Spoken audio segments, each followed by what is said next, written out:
என்ன ஆச்சு சார் உங்களுக்கு? என்னென்னமோ உளறிட்டு இருக்கீங்க? உளறிட்டு இருக்கேனா? இப்போ நீ தானே எங்கேயோ கூப்பிட்ட?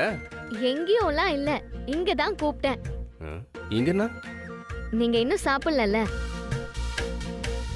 அதுக்கு தான் கூப்பிட வந்தேன். அங்க பந்தியே முடிய போகுது, கொஞ்சம் சாப்பிட வரீங்களா? அட வாங்க சார், வாங்க உட்காருங்க சார். ஆமா தாரணி, நீ சாப்பிட்டியா? நீங்க சாப்பிடுங்க சார், உங்களுக்கு பரிமாறிட்டு அப்புறமா சாப்பிடுறேன். இதுக்கப்புறம் நீ எப்போ சாப்பிட போற? ஒண்ணு பண்ணு, நீயும் கூட உட்காரு, சேர்ந்து சாப்பிடலாம். இல்ல சார், நான் அப்புறமா சாப்பிட்டுக்கிறேன். தாரணி, ஆல்மோஸ்ட் எல்லாருமே சாப்பிட்டாங்க. நான் மட்டும் தனியா உட்காந்து சாப்பிட்டேன்னா போர் அடிக்கும். நீயும் என் கூட கம்பெனி கொடுக்கறேன்னா நான் சாப்பிடுறேன், இல்லனா வேண்டாம். என்ன சார் நீங்க எல்லா விஷயத்திலயும் சின்ன புள்ள மாதிரி அடம் பிடிச்சிட்டு இருக்கீங்க.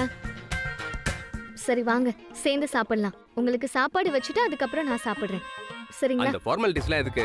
ரெண்டு பேரும் சேர்ந்தே பரிமாறிக்கலாம். வா உட்காரு, வா இலையடி, சீக்கிரம் வா.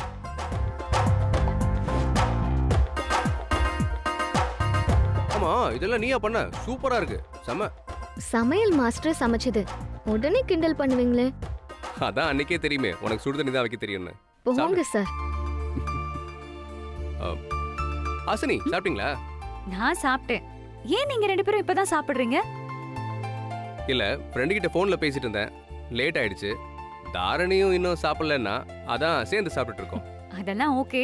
தண்ணி கூட வச்சுக்காம சாப்பிட்டுட்டு இருக்கீங்க. இருங்க, நான் தண்ணி எடுத்துட்டு வரேன்.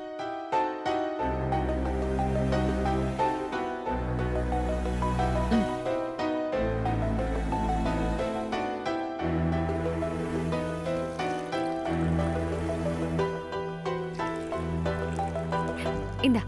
இருங்க, உங்க கையால எனக்கு தண்ணி கூட வேண்டாம். உங்களை பார்த்தாலே எனக்கு சாப்பிட தோணல. முதல்ல இங்க இருந்து போங்க.